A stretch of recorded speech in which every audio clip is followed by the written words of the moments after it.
오늘 은혜 받고 성취될 하나님의 말씀은 누가복음 13장 1절에서 9절 말씀입니다.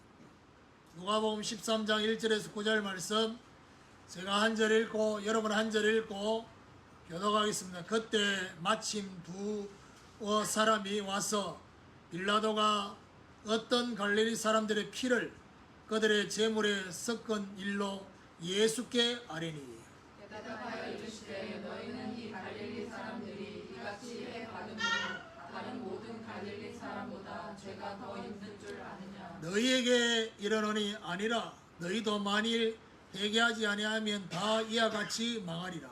또 실로암에서 망대가 무너져 치어 죽은 18사람이 예루살렘에 거한 다른 모든 사람보다 죄가 더 있는 줄 아느냐. 내가 너희에게 이르노니 아니라 너희도 만일 회개하지 아니하면 다 이와 같이 망하리라.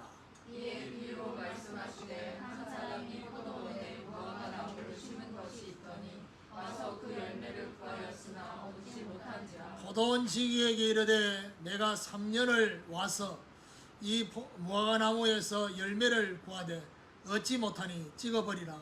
어찌 땅만 버리게 하겠느냐. 대답하여 이르되 주인이여 금년에도 그대로 두소서. 내가 두릅하고 거름을 주리니. 같이 읽읍시다. 이후에 만일 열매가 그렇지 않으면 찍어버리소서. 주신 말씀을 가지고 하나님이 주시는 기회라는 제목으로 말씀을 증가하기로 합니다. 옆에 분과 인사합시다. 하나님 주시는 기회를 믿음으로 반응합시다. 네, 우리는 2주 전에 시대에 대한 분간이라는 말씀을 받았습니다. 어떤 시대를 분간해야 되느냐? 흑암 시대에 대해서. 그리고 빛의 시대에 대해서도 분간을 하고, 그러면서 뭐죠? 심판에 대한 시간을 대비해야 된다라는 말씀을 받았습니다. 자, 오늘 하나님 주시는 기회라는 이 말씀은 제목을 통해서 우리에게 어떤 기회냐, 여러 가지 기회가 있겠지만은 하나님과 생명적 관계를 회복할 기회를 말합니다. 자, 그러면 1절부터 5절까지는 두 가지, 하나는 빌라도의 만행에 대해서, 또 하나는 실로암 망대가 무너진 거에 대해서 사람들이 죽게 된 그 부분에 대한 얘기고요. 6절부터 9절까지는 무화과 나무가 열매를 맺지 못하는 것 때문에 그 나무를 찍어버리도록. 근데 포도원 지기에게라고 하는데 사실은 우리가 생각할 때는 아니 포도원 그 지기에게 말했단 말은 포도원 그를 하는 그 땅에 무화과나무, 이거는 어떤 면에서는 포도나무가 아니라 무화과나무를 생각할 수 있는데, 이거는 결국 뭘 말하느냐 하면요, 유대인들은 포도원 그 땅에다가 여러 가지 다른 것들도 같이 농사를 지을 수 있다. 근데 중요한 거는 이 무화과 나무가 결국 뭘 상징하느냐? 이스라엘을 상징한다. 열매 맺지 못하는. 그런데 이제 오늘 본문의 내용이 어떤 내용입니까? 이걸 주인이 찍어버리라고 말할 때 포도원 지기가 금년만 그것을 그대로 두소서. 만약에 금년이 지나고 난 이후에도 열매를 맺지 못하면 그때 찍어버려. 이런 내용을 얘기합니다. 결국 이거는 뭘 말합니까? 한 번 더 기회를 달라고, 기회를 주자고 얘기를 하는 내용입니다. 자, 1절부터 3절까지는 조금 어떤 내용이냐? 그때 마침 두어 사람이 와서 빌라도가 어떤 갈릴리 사람들의 피를 그들의 제물에 섞은 일로 예수께 아뢰니. 이건 뭘 말하느냐 하면 빌라도가 성전에서 여러 명의 갈릴리 사람들을 살해한 사건을 말합니다. 제물에 피를 섞었단 말은 성전 안에서 사람들을 살해했다. 빌라도 자신의 그 자리를 이용해서 이거를 예수님께 아뢰었다는 이유가 뭡니까? 이 빌라도의 만행에 대해서 고하는 것처럼 보이지만은 예수님의 대답이 참 빌라도에게 초점 맞춰져 있지 않습니다. 뭐라고 말하냐? 2절에 대답하여 이르시되 너희는 이 갈릴리 사람들이 이같이 해 받음으로 다른 모든 갈릴리 사람보다 죄가 더 있는 줄 아느냐? 자, 예수님의 이 반응 속에는 어떤 반응을 했습니까? 이런 중요한 질문을 했는 그 사람의 중심을 본 거예요. 왜 해필이면 그 많은 사람 중에 빌라도의 만행 때문에 성전에서 죽게 됐냐? 그 죽은 사람을 지금 포인트를 맞춘 겁니다. 빌라도가 아니고 죽은 사람에 대해서 이 갈릴리 사람들이 생각하는 생각이 뭐냐? 죄가 많아서. 어떤 면에서 뭐죠? 죄 때문에 죽은 거 아니냐? 그런데 예수님은 어떻게 말하냐?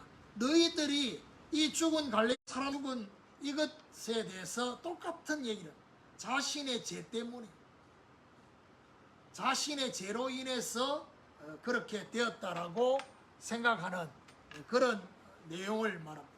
그러면서 5절에 너희에게로는 아니라 너희도 만일 회개하지 아니하면 다 이와 같이 망하리라 했습니다. 회개하지 않으면 두 번이나 얘기했습니다. 회개하지 않으면 이 사람들처럼 이와 같이 망할 것이다. 자, 2주 전에 서울 시청역에서 역주행하는 차 때문에 그 밤에 9명이나 그 차에 치여서 죽었습니다. 그런데요, 그 사람들을 보면서 어떤 사람들은 그 사고 난 그 자리에 헌화도 하고 그런 사람도 있는데 거기 쪽지들 죽은 사람들을 향해서 2차 가해를 하는, 쉽게 말하면 뭐죠? 죽을 만한 짓을 한 거 아니냐는 거죠. 오늘 이 내용과 똑같았습니다. 죽은 것이 우연인가? 당연히 죽어야 될 사람이 죽은 거 아니냐? 이 반응입니다. 예수님께서 이 말씀을 하시는 의도가 뭐겠습니까? 본문에서 말씀하려고 하는 의도가 심판자의 자리에 서지 말라는 겁니다. 우리는요, 중요한 문제가 생기면 또 여러 가지 이런저런 얘기를 들으면 나도 모르게 자꾸 심판자의 자리에 서요. 판단은 예수님의 말씀의 의도가 뭡니까? 그런 중요한 문제를 당하고 문제가 드러나고 문제 속에 있는 그 사람을 보면서 너희는 그러면 깨끗하냐? 너희는 그럼 죄가 없냐? 오늘 기도 양육 메시지 하면서도 얘기했지만 지난번에 제가 메시지 하면서도 그 얘기했습니다.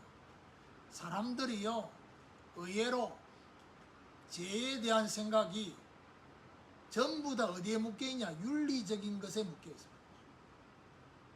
일단 윤리적인 것이 드러나지 않으면 죄를 안 지은 겁니다. 근데 하나님은 그렇게 생각합니까? 그렇지 않습니다. 하나님이 생각하는 더 큰 죄는요, 눈에 보이지 않는 마음과 생각의 죄입니다. 그보다 더 큰 죄가 뭔지 압니까? 불신앙입니다.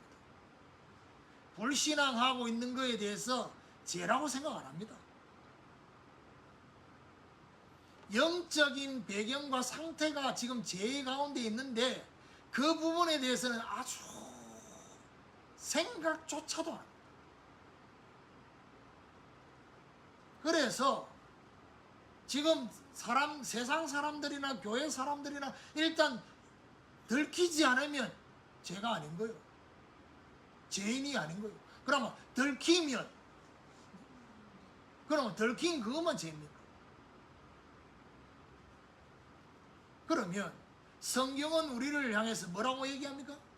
그런 갈라디아 6장에 보니까 이런 형제가 범죄하고 실수를 범할 때 어떻게 합니까? 자기 자신을 먼저 돌아보라 했습니다. 그게 하나님이 주시는 첫 번째 메시지. 그 말은 무슨 말이죠? 그 말 속에는 뭐가 있습니까? 심판자의 자리에 서지 말라는 겁니다.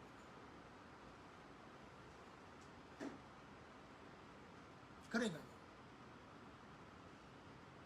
자, 그러면서 이제 오늘 본문 이후에 5절부터 6절부터 9절까지 열매 맺지 못한 무화과나무에 대한 비유, 결국 뭘요? 기회를 놓치면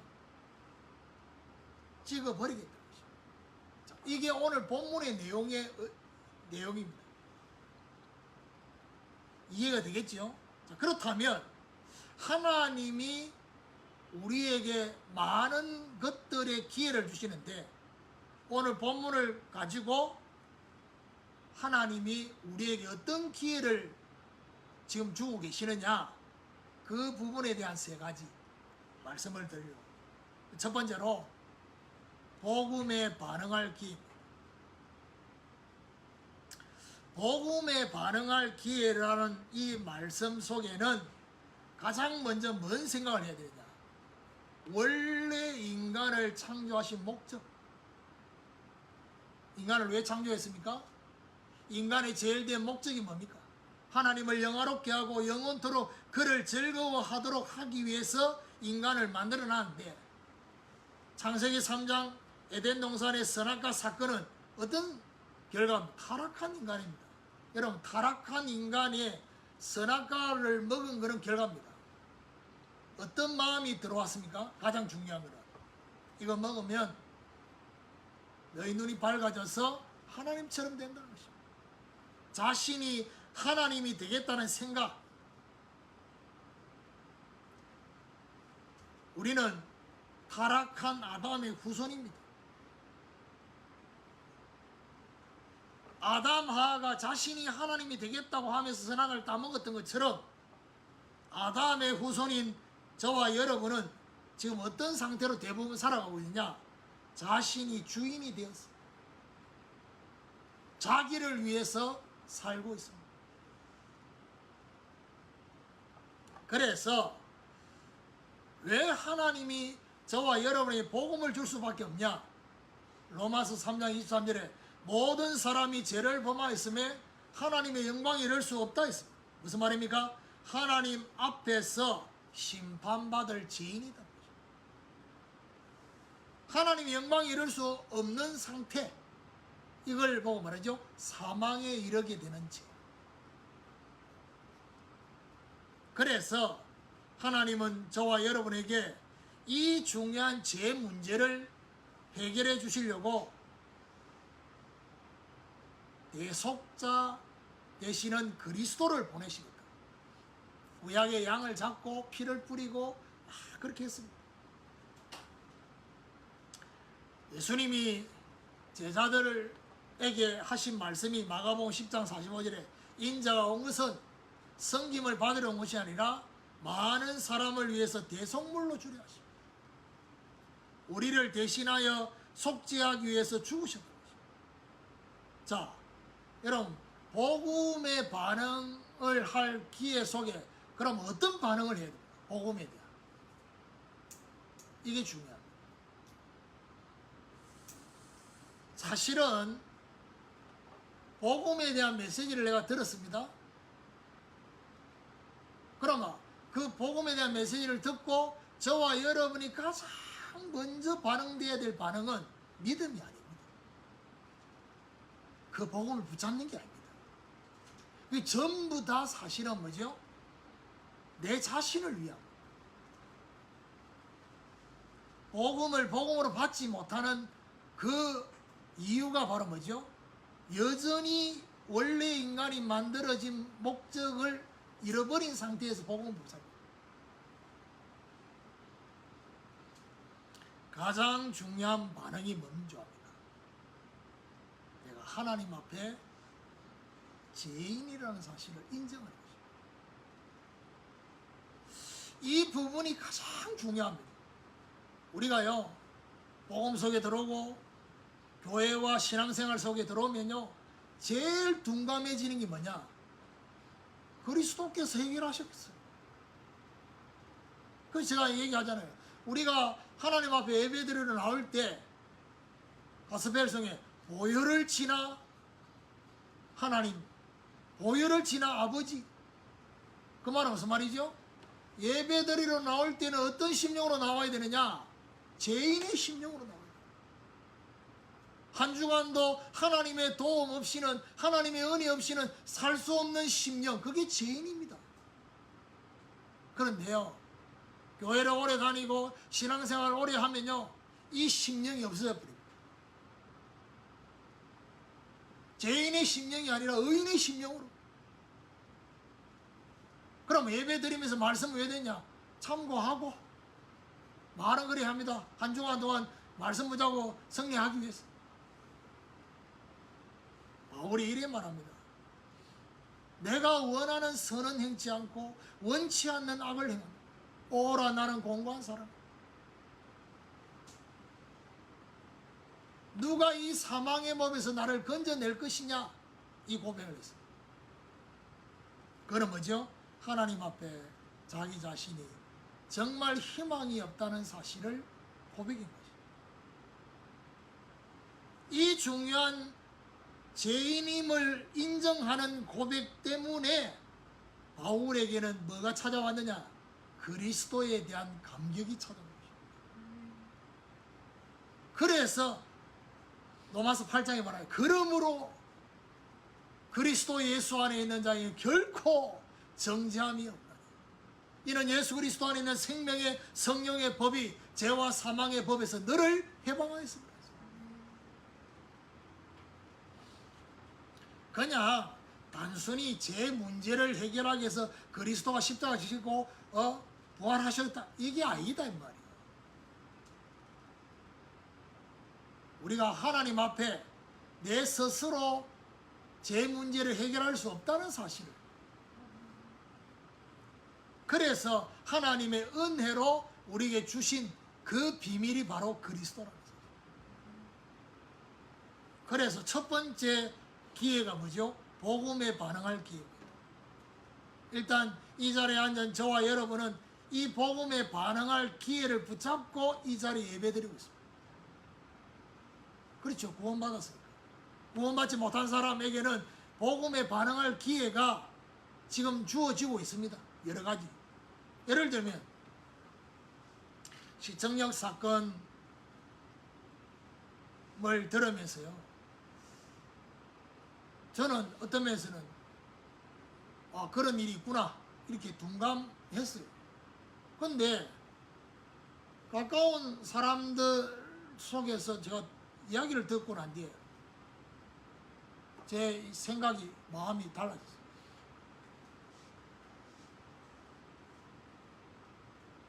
우리가 기도하고 있는 영혼이 있잖아요. 세원씨 친구 향미씨, 그 9명 죽은 사람 중에서 그 직장의 사람입니다. 그 얘기를 내가 딱 듣는 순간에 하나님이 주시는 메시지가 있구나. 여러분, 어제까지, 아니 오늘까지 함께 일했던 사람이 갑자기 사고를 만나서 죽음을 맞이했다. 옆에 있는 사람은 얼마나 충격이 되겠습니까? 그러면 하나님이 그걸 통해서 하나님 뭘 우리에게 말해줍니까? 여러분, 그 도로를 늘 다녔던 사람들은요, 그 도로를 다니면서 어떤 메시지가 자꾸 들려지겠습니까?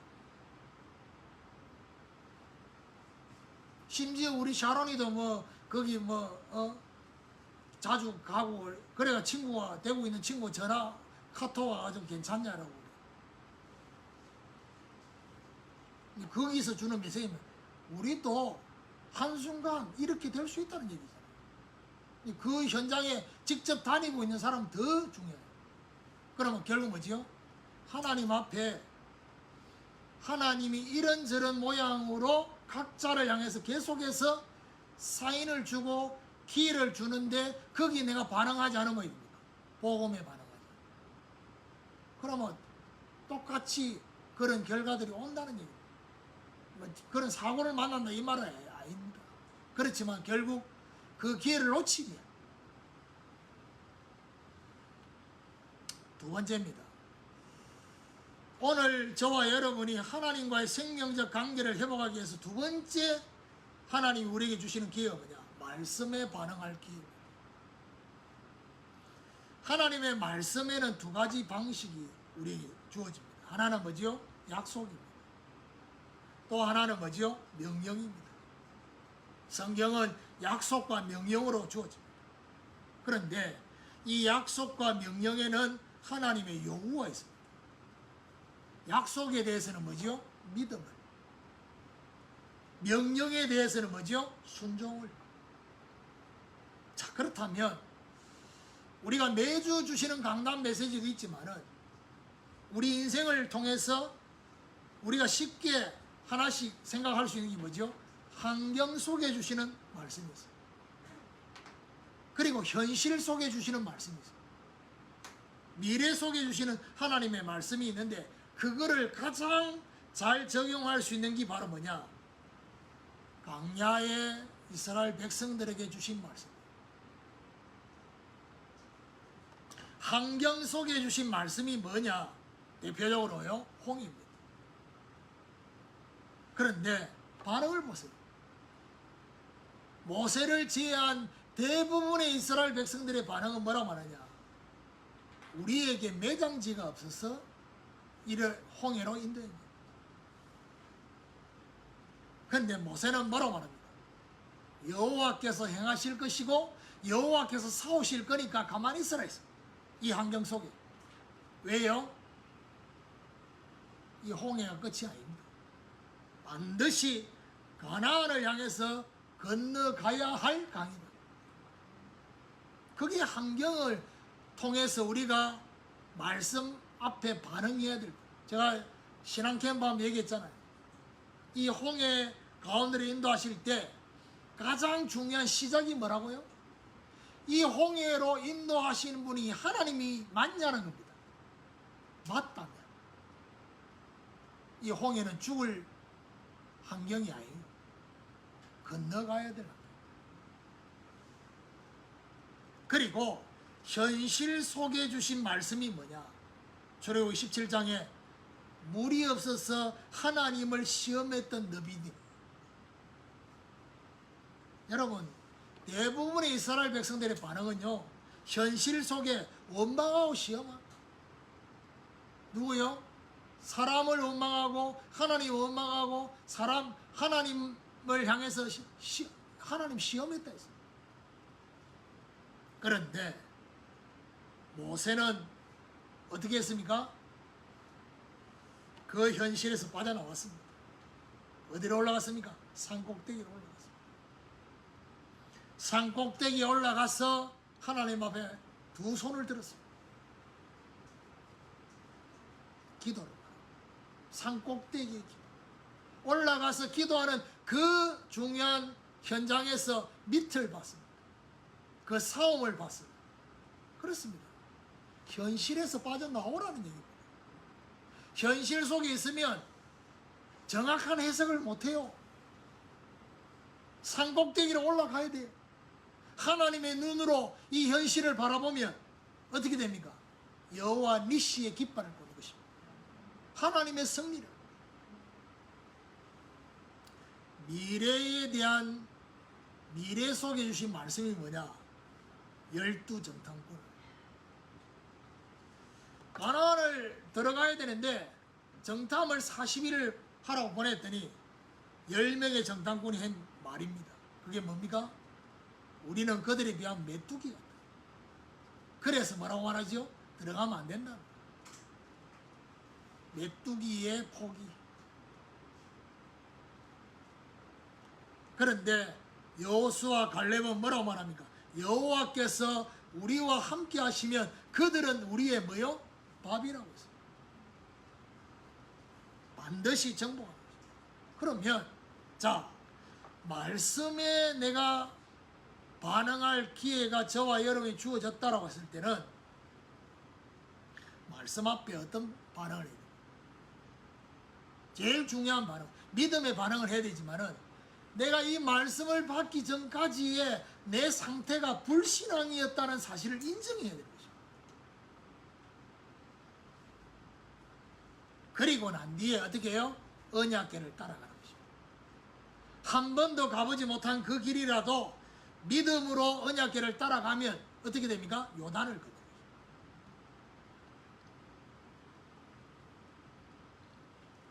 오늘 하나님 앞에 내가 정말 복음에 반응을 하고 말씀에 반응을 할 그 기회를 내가 놓치지 않아.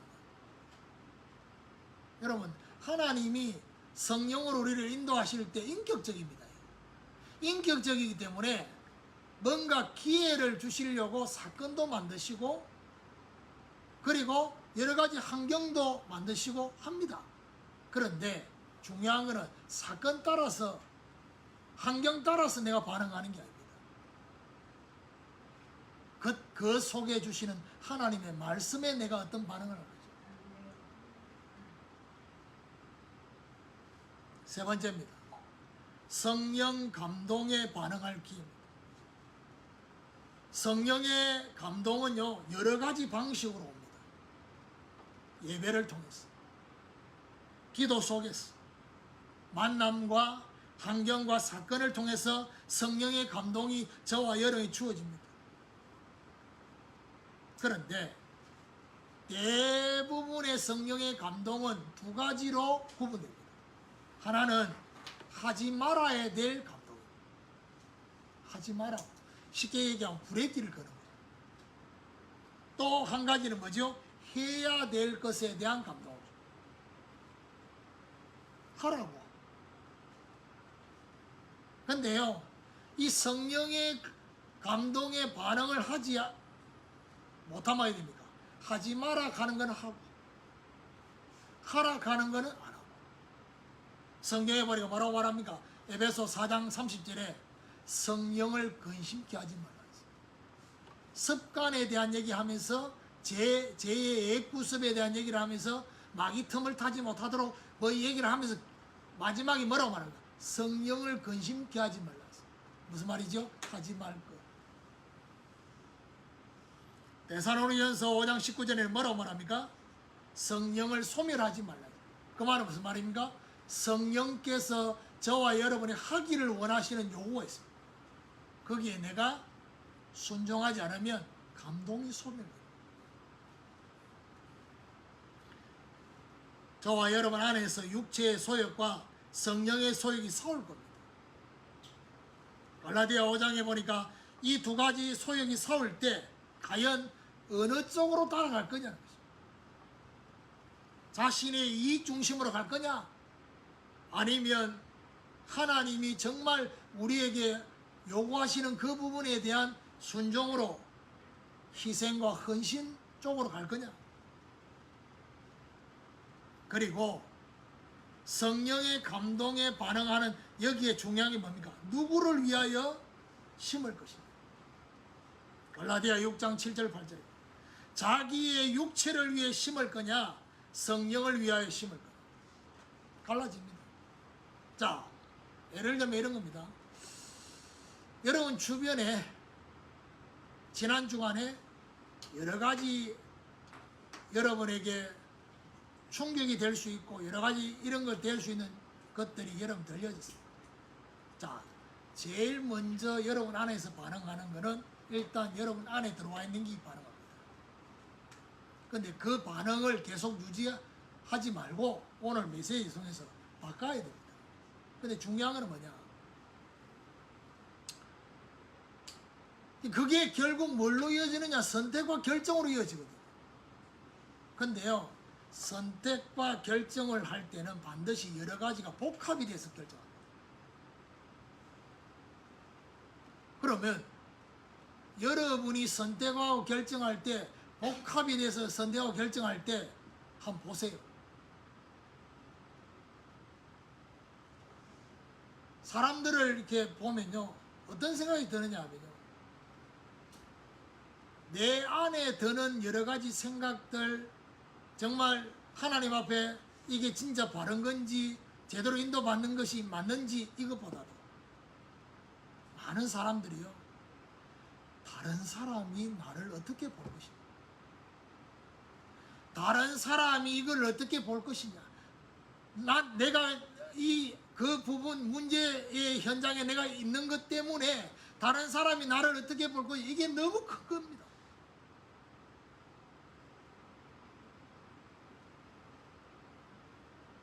그게요, 자기가 선택하는 너무 중요한 기준입니다. 남이 나를 어떻게 볼 거냐, 그게 뭐 그리 중요합니까? 그런데 그게 중요한 사람이 있다. 근데 요거 하고 그 다음에 오늘 말씀 속에 뭐죠? 율법의 잣대가 같이 맞물리, 두 가지 같이 맞물리며 심판자에 서고 다른 사람이 나를 어떻게 볼 것인가, 이게 같이 맞물려 버리면 잘못된 선택을 하는 거죠. 그런데 본인은 잘못된 선택을 생각 안 합니다. 바른 선택을 해요.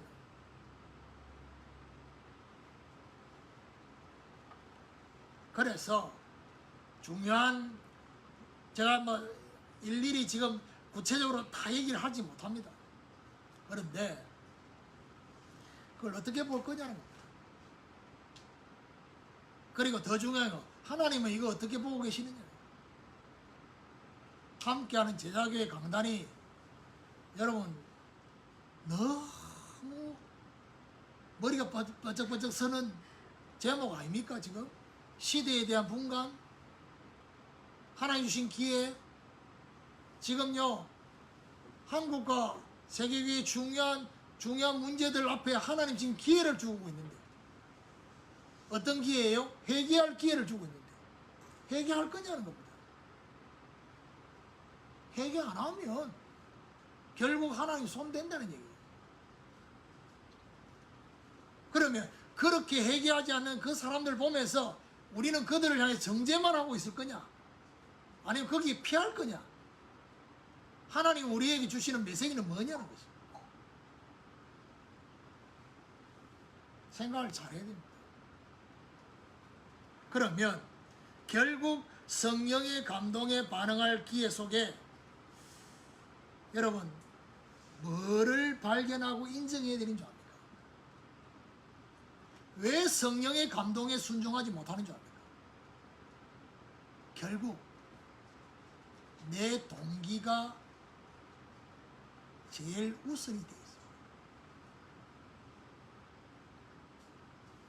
복음에 반응하는 거기에는 내가 죄인임을 인정하는 거예요. 말씀에 반응하는 것은 말씀 앞에 내가 불신앙하고 있는 걸 인정하는 거예요. 그러면 성령의 감동에 반응하는 건 어떤 반응입니까? 성령님 앞에 나의 동기를 인정하는 거예요. 그래서 고린도전서 6장 19절 20절에 보니까 뭐라고 하는가? 너희 몸으로 하나님께 영광을 돌리게 해라. 그 말은 무슨 말이죠? 다른 말로 뭐라고? 너희 너의 동기가 있는 삶을 통해서 하나님께 영광을 돌리게 해라는 것입니다.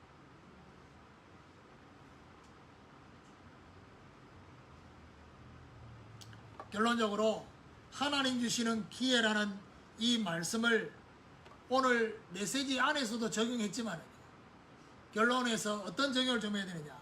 여러분 24시간이 우리에게 주어졌습니다. 그걸 보고 시간이란, 시간과 시간표는 다릅니다. 그런데 중요한 것은 뭐죠? 우리는 이 24시간을 하나님의 시간으로 생각을 하느냐 못하느냐, 하나님이 나에게 주신 시간으로 생각하느냐. 그래서 하나님의 시간으로 생각하면 어떻게 됩니까? 기회로 붙잡습니다. 기회로 여기게 됩니다. 뭘요? 이 시간을.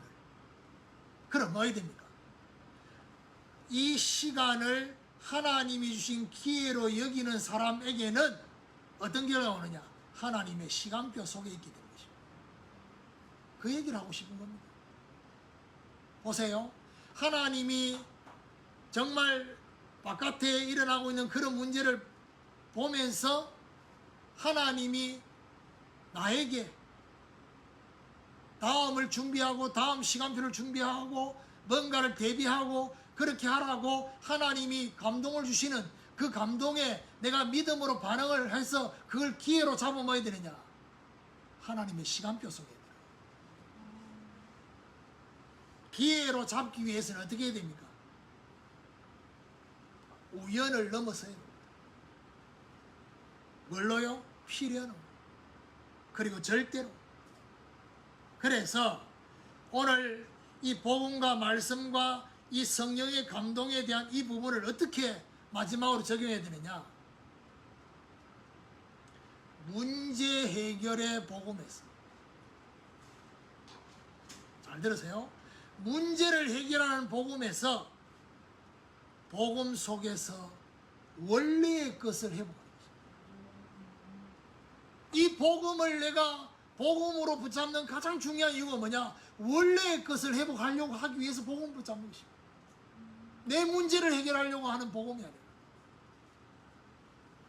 그래서 아직까지도 문제를 해결하는 복음에 머물러 있는 사람들이 대부분입니다. 그래서 그 사람들이 너무 좋아하는 말씀이 뭡니까? 예수는 그리스도 모든 문제 해결자. 흥분하면서. 그런데 중요한 건 뭐죠? 복음을 통해서 원래의 것을, 원래의 인간, 원래 하나님 나를 만드신 나, 그리고 자기 합리화의 말씀에서, 여러분 말씀도요, 자기를 합리화시키는 말씀을 그렇게 하는 사람들이 많습니다. 그게 제일 무섭습니다. 말씀을 인용하는데 자기 합리화라. 이제는 어떻게 바뀌어야 되냐? 말씀 속에서 로마서 11장 12장 1절 2절에 하나님의 선하시고 기뻐하시고 온전한 뜻을 뭐요? 분별하는 말씀. 그리고 저와 여러분의 동기를 충족하는 성령에서 이제는 어떻게 바뀌느냐? 성령님 안에서 사도행전 1장 8절에 증인되는, 그렇게 바뀌어요. 여러분, 우리 인생을 살다 보면요, 여러분 개인적으로도 이런저런 중요한 문제가 딱 올 때가 있습니다. 아, 이거 굉장히 중요한 문제구나. 질병이 될 수도 있습니다. 아니면 중요한 사건이 생깁니다. 물론 질병과 사건 그 속에 나의 잘못도 분명히 있습니다. 하나님 그거를 지적하려고 그걸 준 게 아닙니다. 그렇게 바라보면 그걸 보고 율법적인 진단이라고. 하나님은 뭐죠? 그걸 통해서 저와 여러분에게 오늘 이 말씀처럼 우리에게 기회를 주신 거죠. 어떤 기회예요? 남은 인생에 대한. 절대로 하나님은 저와 여러분의 과거 때문에 문제를 주지 않습니다. 미래 때문에. 미래를 위해서. 죄를 징벌하기 위해서 인간보의 결과로 문제가 온 것처럼 해석하는 사람이 많은데 그게 아니라 미래 때문에 징벌. 그래서 하나님 주시는 기회를 오늘 인사했지요? 믿음으로 반응하시오. 하나님 주신 기회를 어떻게 해요? 영적으로 반응하셔야 돼요. 육신적이 아니라 영적으로. 그래야지만이. 그래서 제가요, 지난 한 주간 이 말씀을, 이미 준비된 말씀을 가지고 계속 묵상하면서 제 마음에 하나님 앞에 계속 질문했던 질문입니다. 하나님, 이 말씀 가지고 우리 성도들을 보니까 말씀이 적용이 됩니다. 그런데 하나님, 나와 우리 교회를 향한 하나님이 주시는 기회는 뭡니까? 하나님, 내가 하나님 앞에 지금 이런 중요한 시간표 속에서 나는 지금 어떤 반응을 해야 됩니까? 그리고 하나님이 정말 원하는 반응이 어떤 반응입니까? 왜요? 이미 반응을 한 사람들이 있어. 반응을 한 교회들이 있단 말이에요. 하나님 어떻게 반응하는 것이 믿음의 반응입니까? 어떤 것이 하나님이 원하시는 반응입니까? 이 질문을 지난 한 주간 동안 계속했습니다. 질문을 하니까 생각이 정리가 되기 시작합니다. 질문을 안 하면 어떻게 됩니까? 다른 사람들이 했는 반응을 참고해서 나도 똑같은 반응을 하려고 해요. 아니라 사실. 그래서 저와 여러분 중요한 문제가 있을 때 사람들의 말을 자꾸 듣게 되는 그거를 차단시켜야 돼요. 그리고 뭐 해야 됩니까? 하나님 앞에 서요. 하나님 앞에 내가 믿음에 반응할 수 있도록 정말 우리 중심이 무릎을 꿇어야 됩니까? 하나님이 저와 여러분 마음과 생각을 정리시키시냐. 그럼 어떻게 됩니까? 평안함이 다 오게 되죠. 그리고 더 중요한 건 뭐죠? 가장 중요한 우선이 되는 본질이 뭔지가 보여집니다. 그거를 가장 중요하게 잡아요. 그럼 어떻게 됩니까? 나머지는 아무것도 문제가 없어요. 그게 바로 하나님 앞에 질문한 부분에 대한 하나님의 인도입니다.